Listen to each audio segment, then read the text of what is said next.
Tonight, y'all, my husband wants some homemade brown gravy and cream potatoes.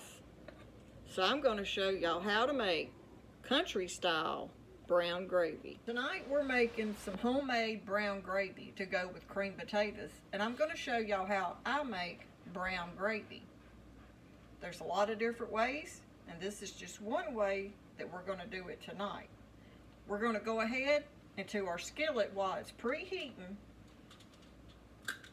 We're going to pour about 3 tablespoons of oil of your choice in your skillet. So that's probably roughly 3 tablespoons. And right here we have about 2 tablespoons of minced, chopped up, diced onions. I'm going to go ahead and add that. We're going to be adding a little salt to those onions. The salt will make the onions start cooking down faster.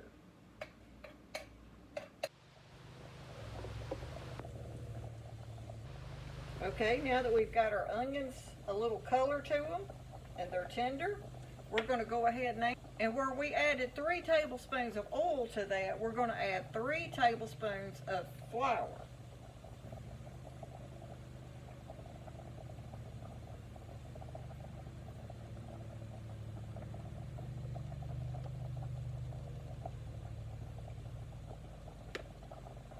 And we're going to mix in our flour.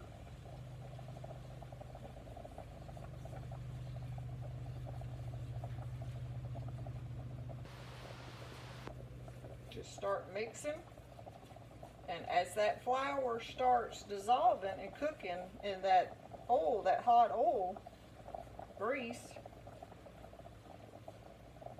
it'll get a lot thinner where it was so thick and clumpy. Now when making brown gravy, depending on how long you cook your flour, is going to be the color of your gravy. If you're wanting a light colored gravy, only cook it for just a few minutes. If you're wanting a brown gravy, you got to let that cook for a few minutes till it starts turning that brown color. Okay, at this point, while that's cooking, I'm going to add some black pepper, about a half a teaspoon, salt, and we're going to mix that in. Now I'm going to add garlic powder, but garlic, even in a powder form, will burn real fast, so I'm not going to put that in there yet. We're going to add some garlic powder and a little total seasoning. We use total seasoning in a lot of things we cook, and I'd like adding just a little bit of that to my gravy. Now the more flour you add, the thicker your gravy will be, depending on how much liquid you add. So if you're wanting a thicker type gravy, watch it and add just like 1 cup at a time. If you're wanting a gravy for like cream potatoes, a baked potato, we eat gravy on a baked potato sometime with cheese and sour cream and butter and chives. So we're going to add 2 cups of water to this gravy today because I want it to where I can pour it over my cream potatoes. And you can see the color change, how it's starting to get a little browner.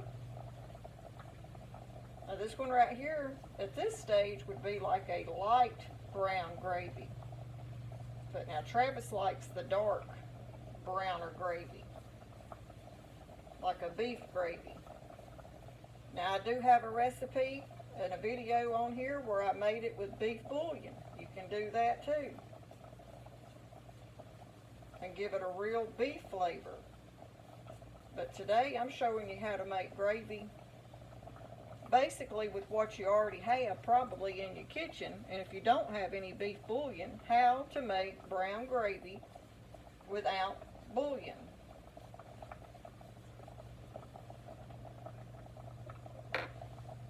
Because you know, back years ago, our grandparents, they didn't always have like beef bouillon She had to make gravy with what she had. Okay, it's starting to darken up on us just a little. You can tell it's getting a little color to it, getting a little bit more browner.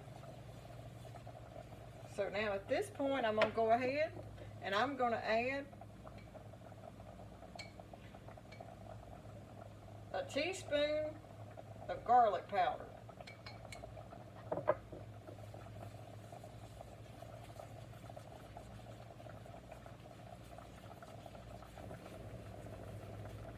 We're going to go ahead now and add a little total seasoning. Okay, see how browner it's getting? That's what you want if you're trying to get a brown gravy, like beef gravy. Yeah, I got my taters on back there, y'all. Okay. Now see how our roux, or gravy base, what we're fixing to make our gravy with looks like, and that color? We're going to stop right there and we're going to pour our 2 cups of water in it. Now you could use beef broth, but today I'm trying to show you a budget-friendly way to make brown gravy. Using what little bit of seasonings you can use, what you got, without spending extra money. And still make a good homemade brown gravy. Just make sure you get it all, once you put your water in there, you'll want to mix it real good and get it all combined with that water. Now we're just going to let that come to a boil. Now while we're waiting for this to thicken, I want to share 2 ways if you don't get it as thick as you want it.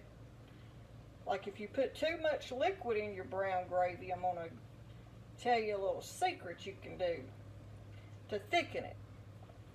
You can take some instant mashed potatoes and add you about 2 to 3 tablespoons of instant mashed potato flakes in your gravy. If you're having trouble letting it get thick, and that will thicken up your gravy to almost probably the right texture you're looking for if you're having that problem with it thickening up for you. And then if you don't have any instant mashed potatoes in your house, if you got some cornstarch, you could take about 2 tablespoons of water and add you about a tablespoon of cornstarch and make you a cornstarch slurry.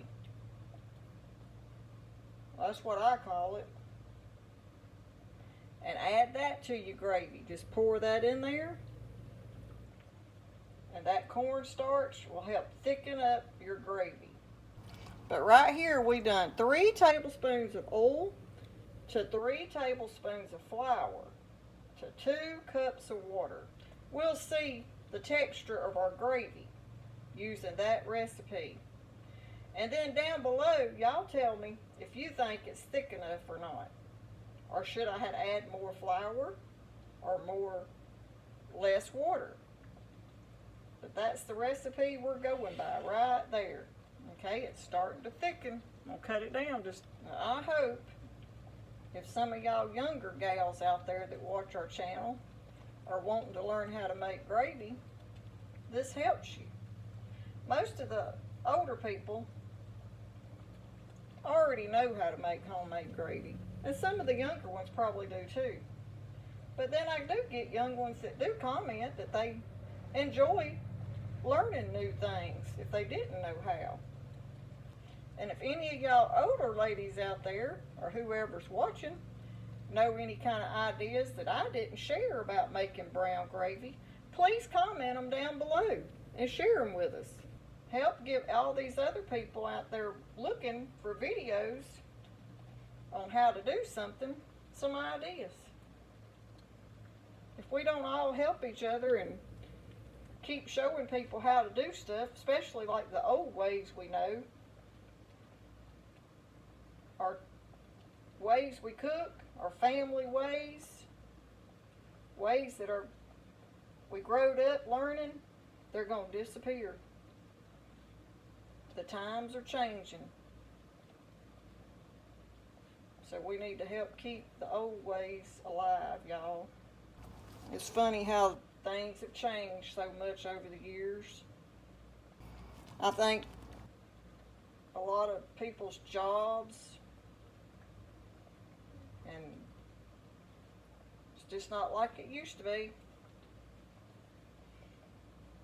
I used to watch my Aunt Willie cook, and my mama cook. And now, families hardly ever even see each other. It's always something too busy, too much to do, other plans. So we're going to let that just sit there and simmer just for a minute, y'all. Now y'all look how brown that's turning. And we made this gravy with just basic ingredients. No beef bouillon powder, no beef broth. And this is how it turned out. I'm sharing an easy brown gravy recipe tonight. Okay, y'all, I got me a spoon. And oh yeah, a lot of people don't like it when I use stainless steel spoons on a cast iron. But I can tell you right now, it ain't gonna hurt it. I've been doing it for years. And I wash them with soap. Okay, y'all, now y'all look at this gravy. Now it's still real hot, but I'm gonna stop right there. And once it starts cooling, it's gonna get a little bit thicker. But I wanted to use this spoon so I could let y'all see the texture of what it's looking like. So we're gonna let that cool just a minute, and I'll show you how it thickens up. Does this gravy remind you of Kentucky Fried Chicken's gravy? Okay, I've already turned the heat off. We're just letting it sit there on that heat. We're gonna let it cool down. It's already cooled down a lot compared to what it was. And y'all look at my texture now. It's already thickening up a little. Well, okay, y'all. I hope you like our short video on how to make homemade brown gravy. We're going to be having it with some creamed potatoes I got to make. And if you're looking to learn how to make brown gravy, I hope this video helps you. Or even if you're not, it might give you some ideas. Putting that little bit of onion in your gravy gives it a great flavor. If you like our video, don't forget to hit the hype button, give it a thumbs up, and subscribe if you hadn't already. And like always, happy cooking.